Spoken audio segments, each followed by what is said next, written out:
Dear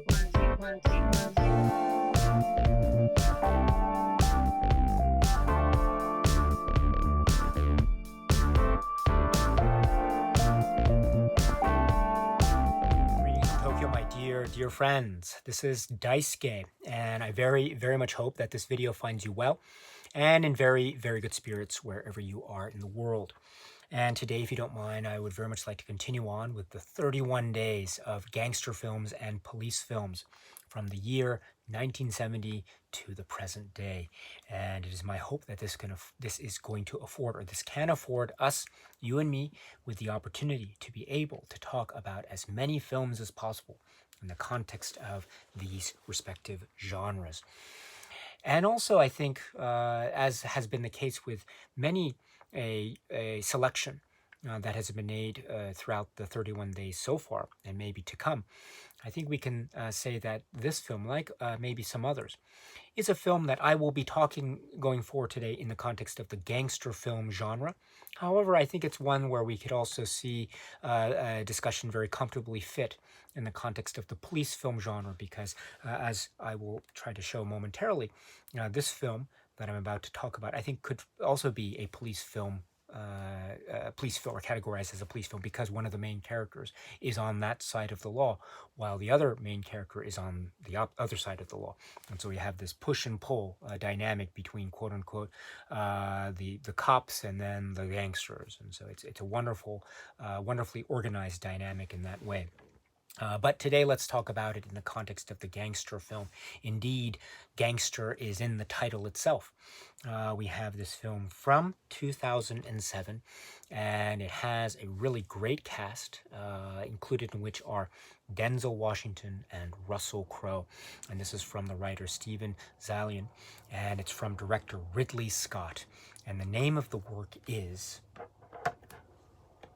American Gangster.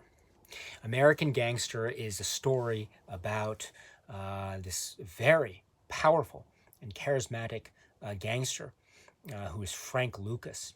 And he was able, and it charts his essentially rise to power through his criminal enterprises involving the drug trade, and how he was able to essentially establish and cement his criminal empire, focusing in New York, in the area of Harlem, New York specifically, and create this, as I say, his criminal empire based upon the drug trade, and his rise and the results of that, and his struggles and his confrontations with rivals and the like, further cementing his already wide reach of power on the one hand. And Frank Lucas, as portrayed by Denzel Washington, in this really overpowering way. I mean, Denzel Washington has this way of providing, in basically any performance that he gives, this incredibly persuasive and powerful, charismatic, overpowering to the max in this brilliantly dramatic way, in a way that he seems to be able to sum it up in terms of his powers as an actor, performer, and an artist.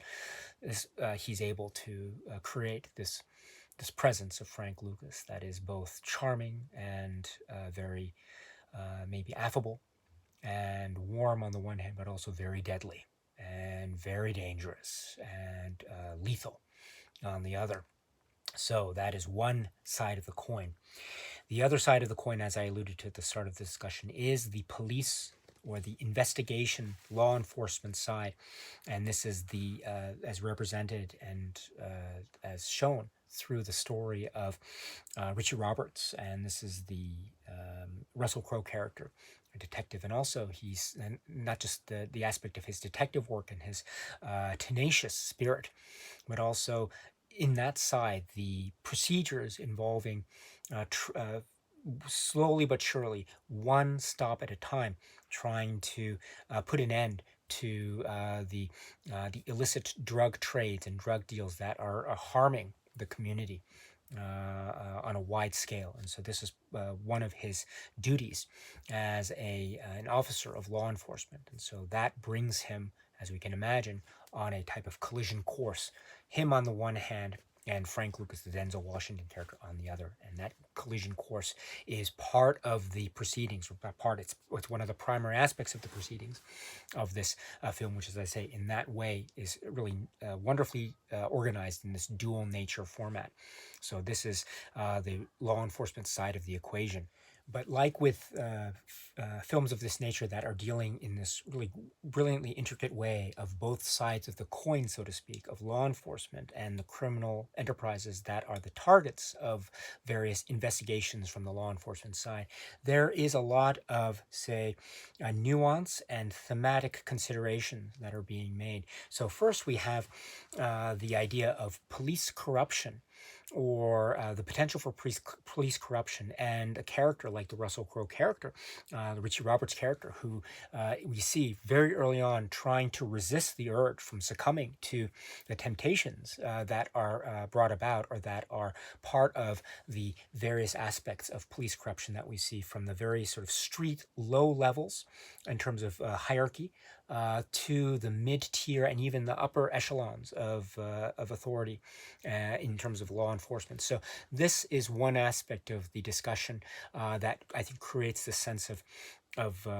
nuance, as well as a sense of complexity in terms of the moral landscape. Although we can also emphasize the fact that, at least from the outset, we can see, or we can sense, that the Russell Crowe character is indeed very upright, or tries to be, and establishes his own sense of moral-based bona fides that carry him throughout the film. And then on the other side of that coin, we have the Frank Lucas character. This is Denzel Washington character, and we see how he tries to maneuver his criminal activities while at the same time balancing his own, say, personal life. And we see how he has a sense of loyalty and respect for his family, and also for the loved ones that are around him.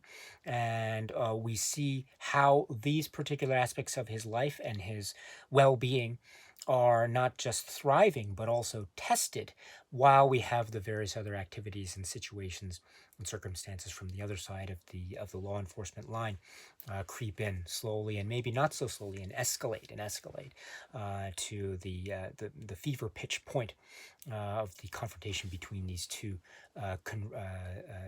sides of the law that will have no choice but to meet in one form or another at some point in the film. So that, I think, adds another blend of a type of moral complexity. And also there is a sense too that we as viewers, I think, cannot help, to a certain degree anyway, to be charmed by the presence, the cool, confident, very, very confident presence of Denzel Washington. Again, just wonderfully portrayed, with a sense of gravitas and style and earnestness, as well as that sense of edge and danger, lethal danger. So that, I think, adds to the great sense of maybe moral complexity that we as viewers maybe confront to a certain degree as we are watching this film. So, and then, as far as the family aspect too, we also get aspects of maybe personal details of Richard Roberts' character, and also his attempts to try to read, study the law, and as a lawyer, aspiring lawyer, etc. So we have those layers and aspects as well as too the idea of community, and also race and racial relations that occur, again, in the context of the story that takes place primarily, or one of the places that it takes place primarily is Harlem in New York during this time, 60s into the 70s. And then we see Frank Lucas and his connections with various prominent, say, criminal figures in the area, including, I should say, the mentioning of Bumpy Johnson, who's portrayed by a great, great actor. And in fact, Bumpy Johnson and this actor who played him do appear in another film that we have talked about during the 31 days. So, although in that film, the actor played a different character in a film that was featuring the character of Bumpy Johnson portrayed by another actor. So it's an interesting thing to see that type of a really lovely set continuity between films, this film being American Gangster. And so this is I think, a very, very entertaining and almost, in many ways, a type of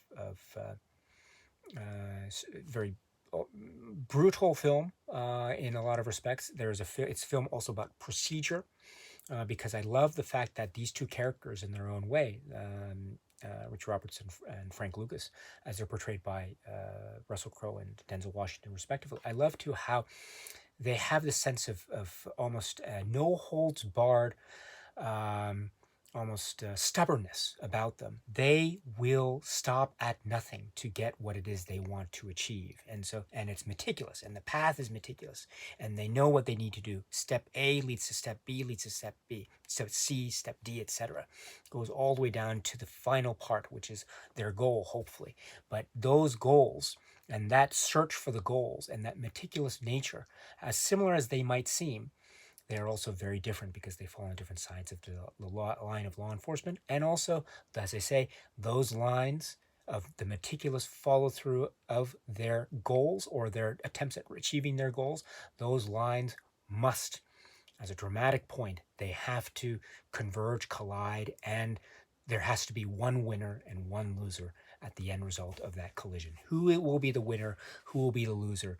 That is part of the suspense and tension that carries this film throughout. So this is, in that way, it's a very entertaining, full and rich and entertaining film indeed, that is also filled with great flourish and a number of set pieces that are quite exciting, quite thrilling, quite shocking. So all in all, we have what I think is a really solid entertainment. Again, it can be discussed, I think, in the context also of the police film genre, but for purposes of today, let us talk about it, or let us consider it anyway, in the context of the gangster film genre. This is the film from 2007, which is American Gangster. Okay, my dear friends, so that's it for now. And so until we meet again, please be happy and healthy and well. And please keep on watching a lot of great, great movies. Thank you so much, as always, for your time. I very, very much appreciate it. Stay strong, stay safe, and cheers.